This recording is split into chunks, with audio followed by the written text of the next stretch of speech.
Welcome to the Seminole Wars. In this podcast, we explore how the Seminole Wars came to be, how they were fought, and how they still resonate some 2 centuries later.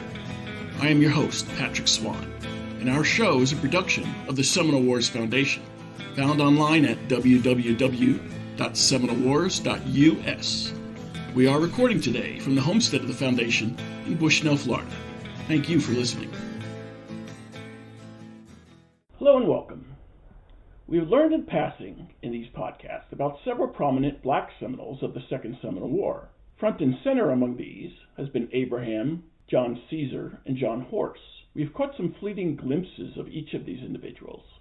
Today, however, we shall hear from an author who penned a historical novel titled John Horse, Florida's First Freedom Fighter. Betty Turso weaves his story around actual events of the Second Seminole War. Joining us today to discuss this novel and the Seminole involved in the fight is Betty Turso.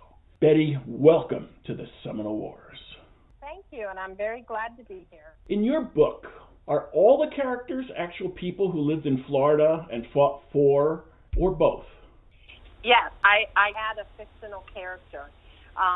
That's why I don't exactly call it historical fiction, because that is generally around a fictional character. I like to call this accurate historical fiction because I wanted to portray the characters and the story as close to history as possible. What background did you bring to this project? Oh, I'm an English teacher. I have a master's in English and postgraduate work in creative writing. I've been teaching English for 27 years, and just a general interest in history. My parents moved us here in 1970, and the first things we did was tour the local historical venues, the Flagler Museum, the things down in Miami. It's just an interest. And where did you get your interest about the Seminole? Well, I picked up a book called Black Seminoles by Kenneth Porter. It's a University of Florida press, and the story was basically the story of John Horse and the Black Seminoles. And it was fascinating, but it's written on more of a dissertation level. And so I wanted to bring the story more to the youth of Florida, to give them a sense of place, a sense of history. You know, I keep hearing Florida has no history. Well, Florida is rich in history. And the Black Seminoles are a big part of that. Is this why you took the historical novel approach as opposed to just a fictional novel about people in that time frame? Exactly. My best friend at the time, Doreen Talbert, I had given her the book. She's a Black woman who was born in Honduras. She has since passed, sadly. And she called me up one day and she said, instead of writing about bears in the woods, we need to write about John Horse for children. And I said, oh, okay. So that's what we did.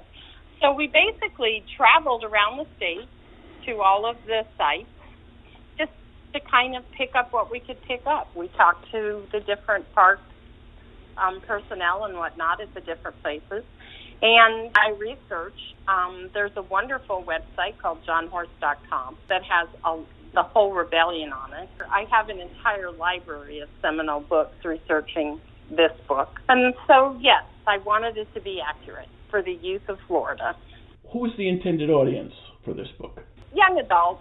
I wrote it as it's more of like a 5th, 6th, 7th grade level, but with the reading scores in Florida, I have used it in my high school. I've given it away to 200 or 300 kids in my high school because it's really an emergent reader level. So my intended audience was really the minority youth, to give them a hero, a sense of place. Almost as, you know, that was the issue with the gangs, is they want to belong. So this was sort of an attempt to give them something, a history to belong to.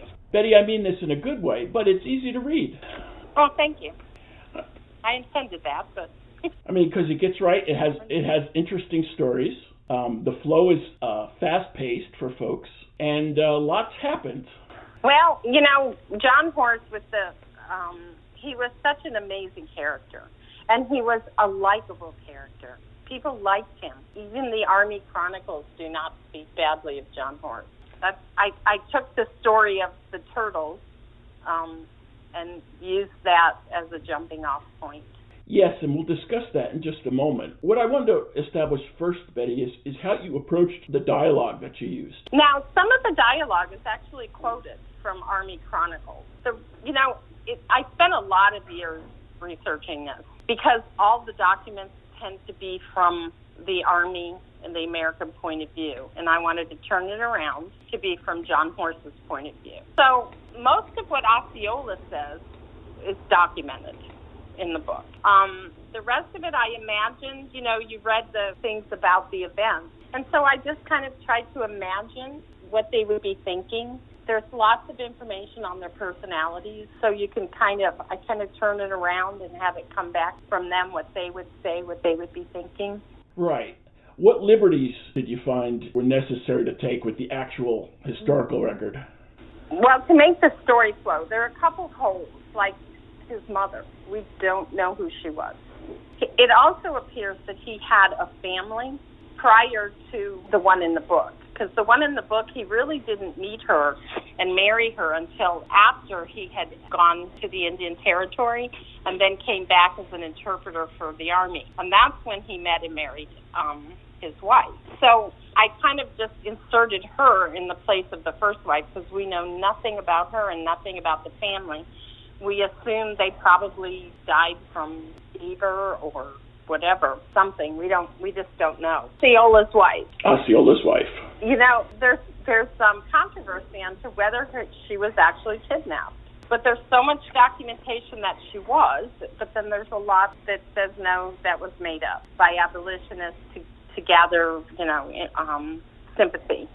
So, but it was such a good story, and she was at his deathbed in Carolina, so I don't know. So those are the only two things we're not sure about. Everything else in the book is documented in the history. There's the story of Mrs. Godfrey. And surely that wasn't John Horse. But I wanted to put that in there to show that there was some humanity on the part of the Seminoles. They because I don't know.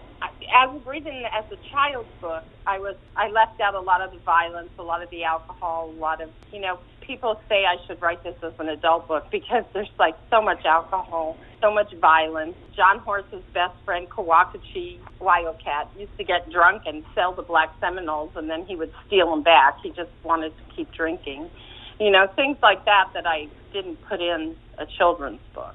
You state the Florida Wars, as they're known in Florida, as opposed to, say, the Second Seminole War, were about more than displacement and relocation of the Indian Seminole. They were about slavery. Why do you say that? Well, because the whole reason Andrew Jackson invaded, which started the First Seminole War, was to stem the flow of enslaved Africans running away to Florida. Florida was actually the first underground railroad, and we never studied that. I didn't study that as a child, and he didn't want that to keep happening. So that was the whole point of invading Spanish Florida, to stop the stem of the enslaved Africans escaping. They escaped to Florida because of something called the Spanish Edict of 1693. How did that inadvertently contribute to one cause of the Seminole Wars, this slavery aspect? Well, King Charles II, I think, he issued an edict that any enslaved African could gain freedom if they baptized Catholic and fought for the crown. So, as a result, many of the enslaved Africans came into Florida. And what they did was they hooked up with the very remnants of the indigenous people that were here. And the Red Stick Creeks had come south to avoid the Creek Wars. That's when Osceola came into Florida. So they all kind of hooked up and became the Seminole. The Seminole didn't really exist before all of this. There were 5 civilized tribes, and this is who Jackson was targeting: the Chickasaw, the Choctaw, the Creek, the Cherokee, and the Seminole, which were made up of the Miccosukee, the Red Stick Creek, the escaped enslaved Africans, whatever indigenous people might have still survived from the European invasion, and they all came together and became the Seminoles. Why do you call the Second Seminole War the largest slave uprising in U.S. history up to that point? Well, because it actually was. Between 1835 and 1838, the Black Seminoles had recruited the slaves along the east coast of Florida, and on the day of the Dade Massacre, which was like the last week of December in 1835, a lot of the slaves burned the plantations and fled to join the Seminoles. Now, this was kind of covered up. At the height of the slave rebellion, they estimate that 385 slaves fought alongside the Seminoles. Of course, the southern plantations didn't want their slaves to hear about this. So we really kind of squelched this history. And also, in defense, the Alamo was going on at about the same time. That was taking headlines. But they burned all the plantations on the East Coast and joined them. And that's one of the amazing things. Now, things didn't go so well. A lot of them preferred to go back because living in the scrub of Florida isn't exactly comfortable. But, it was the largest slave rebellion. It's very well documented. And the Black Seminoles recruited them. John Ceasar was kind of their leader. He was up in North Florida. Why did you choose John Horse as your protagonist, and who was John Horse? He was born John Caballo. His father was Charles Caballo, a Seminole Indian. His mother was obviously an escaped enslaved African because of his skin color. He was just such an amazing character. And the thing with the gopher turtles that we're going to talk about was just such a little grabber. That little story is amazing. He fought all his life to keep his people free. That's what his whole motive was. And so, to me, he was the hero. He rode with Osceola. Wildcat Coakachee was his best friend. He was just a very likable character. I just fell in love with the character of John Horse. Why do you call John Horse Florida's first freedom fighter? Because that was his whole motivation in fighting the Americans, was to keep his people free. In Spanish Florida, they were free. In fact, John Horse was born in Spanish Florida, so he was technically born free. But then the slaveholders have a way of saying, bloodlines, and we own all the bloodlines and all this nonsense. His whole motivation was to keep his people free. And when he took them west, it was because Jessup offered freedom. But then, that didn't go so well because the slavers kept invading and stealing. His sister lost 2 of her children to slavery, and they never recovered. They never found them again. We mentioned earlier he was called John Caballo, which is a Spanish word for horse, and so we anglicize it. We say John Horse, but they also know him as the nickname Gopher John. So now we can let our listeners know how he got the nickname Gopher John. When John was little, probably about 11 or 12, he was living east of Tampa in his father's village. Colonel Brooks was in charge of the fort there, and he loved gopher turtle. And one day, John Horse had a couple gopher turtles, and he said, "How much?" Well, of course, as a young boy, he had no concept. He said 2 bits. So the colonel flipped him a quarter and took the turtles, gave him to his cook, and said, "Put him out back in my pen of rails." And then he said to John, "Bring me turtles every day. I want to have an officer's feast." Well, whether John was just unable to find them or whatever, all he did was steal back those 2 turtles and resell them every day. After a week, he got caught because there were only 2 turtles in the pen. And he would tell that story when he was an adult and laugh about it. And so that was the story that I thought was the hook for the youth. The fact that he kept, stealing back the turtles and reselling them, we go from there. It was actually Colonel Brooke who gave him the moniker Gopher John. And he ended up growing up and being the leader of the Black Seminoles faction of the Seminoles, fought for freedom, took his people west, ended up taking them to Nacimiento, Mexico, where some of his descendants still live today.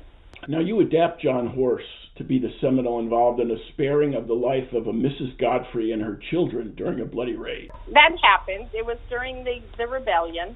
She ran with her children to the swamps and hid out there.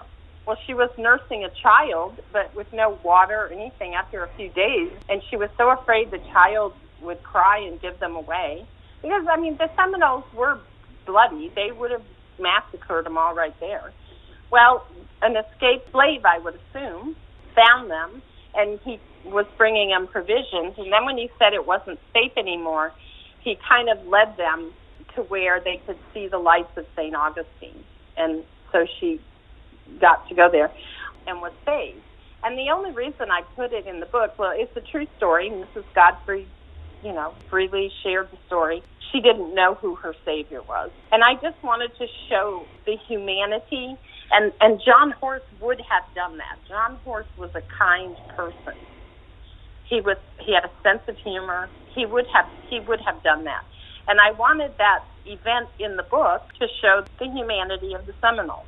And that's a good point, because this story that you've written is about more than John Horse, although his name is at the top. He grew up to be one of the major forces in the success of the Seminoles during the Second Seminole War. He fought along with some quite notable figures for our listeners' ears: Osceola, Micanopy, Abraham, Alligator, and Wildcat. Who were these Seminoles? Well, they were compatriots of John Horse. Osceola, he was half Scottish, half Red Stick Creek. And that's really, his story is just as fascinating. As they were coming to Florida, the only reason they weren't turned back and sent to Oklahoma or Arkansas, whatever they called it at the time, was because of the white relatives that were in the group. Osceola would have ended up in the Indian Territory as a boy had that not happened. So he came here, and he was actually friends with the whites. He visited the forts, and everything was all happy. And then something changed, and I took it to be that they kidnapped his wife. I used that as the motivating factor for his change. And like I said, there's no definitive answer as to if that happened or if that didn't happen. I have researched and interviewed, and there's just, some say it was made up by the abolitionists, and some say it actually happened. But something happened that changed Osceola's attitude. So that would seem like a logical event. The rest of them were all Seminole chiefs, and Kawakachi was actually, which is Wildcat, he was actually Micanopy's nephew. So he could, and I believe that's why he surrendered. He ended up surrendering at Fort Pierce. John Horse set it all up. And I believe he was going west because he expected to be the next principal chief. But then he lost the election, and things didn't go so well, and that's when he and John Horse took their people and went to Mexico. And they were awarded land and everything they needed to defend the border from the American native tribes. We follow John Horse from his childhood fleeing General Andrew Jackson's soldiers, through events leading to the start of the Second Seminole War, and then some of the battles in it. Listeners unfamiliar with the Second Seminole War will get a nice primer from your book about the major operations in those years. Please give us a brief overview of what the war was all about. Well, like I said, it was really about slavery. It really was. And even the Army soldiers, there's accounts in their diaries and whatnot of saying, why would anyone want this godforsaken, alligator-infested, mosquito-infested, swampy land? Well, it was because the slaves from the southern plantations were escaping into Florida. So what began the First Seminole War was Andrew Jackson invading Spanish Florida. I have that. That's really the event that opens the book. I mean, obviously, I don't know who was it, but that was where John Horse was living at the time. So I say, well, obviously, the way the Seminoles, they were very family-oriented. So they would fight so that the women and children could escape. And once the women and children escaped, they would melt into the swamp.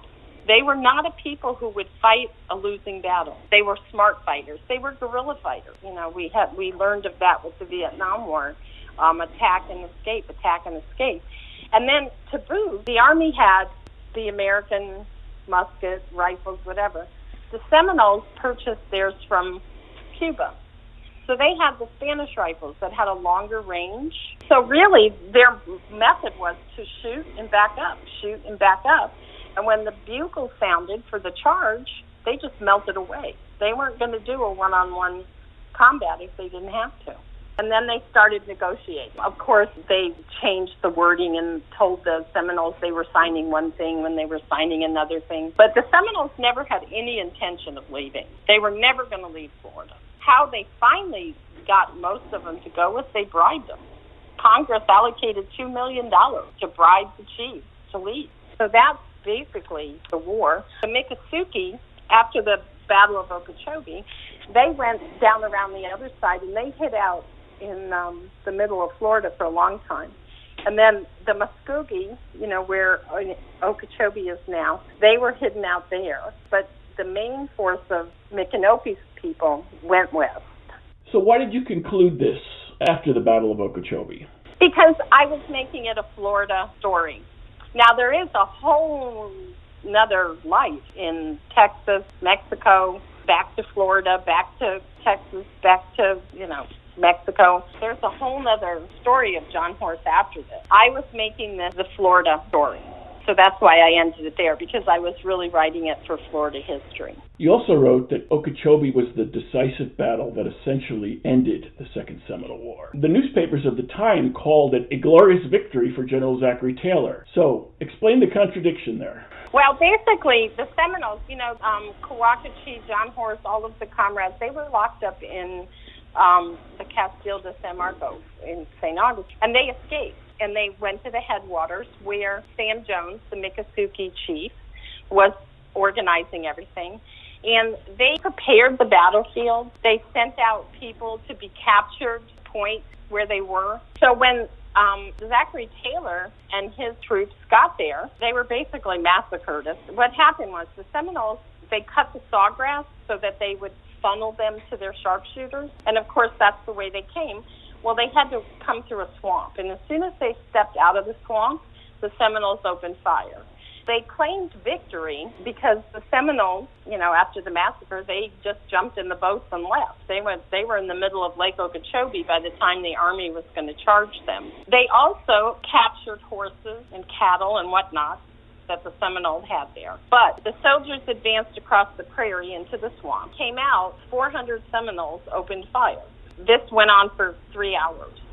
So many soldiers were either dead or wounded. And Taylor had to construct these little, those little sled-like things they make behind the horses because most of his troops were wounded. So how they called this a victory when there was almost no one alive. 160 men from the 4th Infantry were all mowed down. But Jessup, who was over here in Jupiter at the time, realized that he was never going to win this war if he didn't separate the blacks and the reds. Because the Red Seminoles were fighting for land and whatnot, but the Black Seminoles were fighting for freedom. They were fighting for their families. So that's when he offered them freedom if they came in voluntarily and went west. And that's when John Horse took the offer.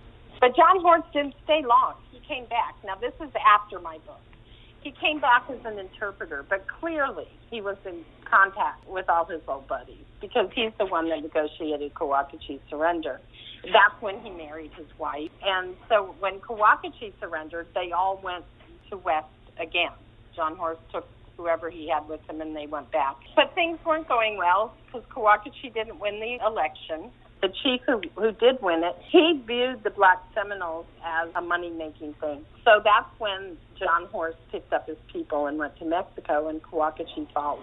What did you leave out of the Florida part? I mean, this is a Florida book, and we know that you left out Seminoles, the sequel, Oklahoma. But within the Florida story, what did you leave out that you wish you could have included? There's so many stories with this war that is unbelievable.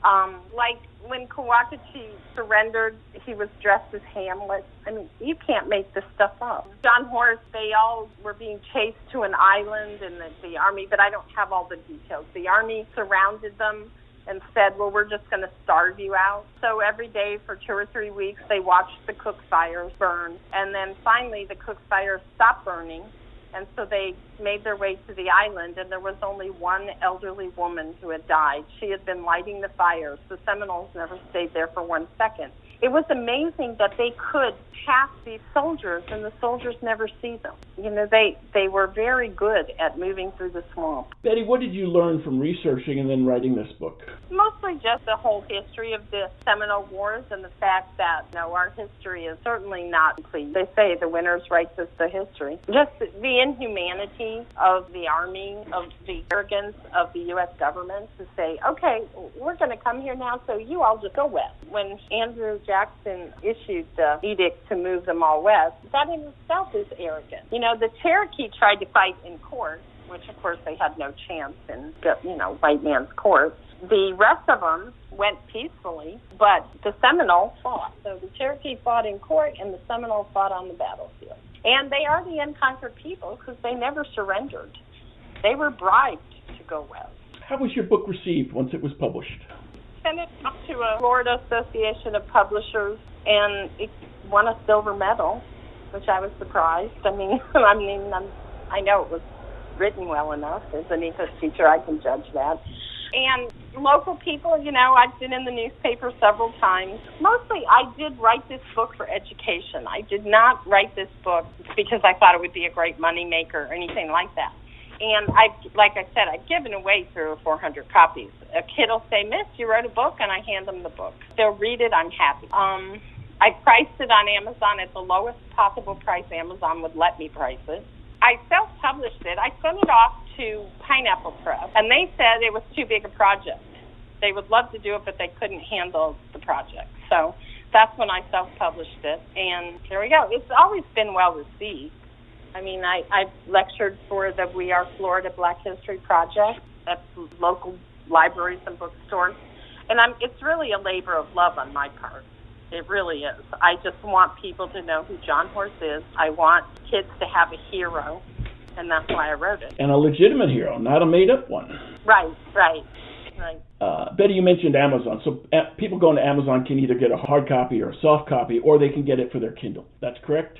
Correct. And I want to add that I have written curriculum for this book. And so I've given the curriculum to any teacher that'll take it. So if there's a teacher out there that wants to teach this book, I will happily send the curriculum. I'm not hoarding anything. This was, like I said, a gift, a labor of love. So, Betty, they can find you on Facebook, Betty Turso, but if they want to contact you by email, how would they do that? Oh, I never hide. It's just bturso@aol.com. Easy peasy. I also have posters, and I put together a Second Seminole War timeline, which I would be happy to email any of that stuff. Betty Turso, thanks for joining us for the Seminole Wars. Thank you.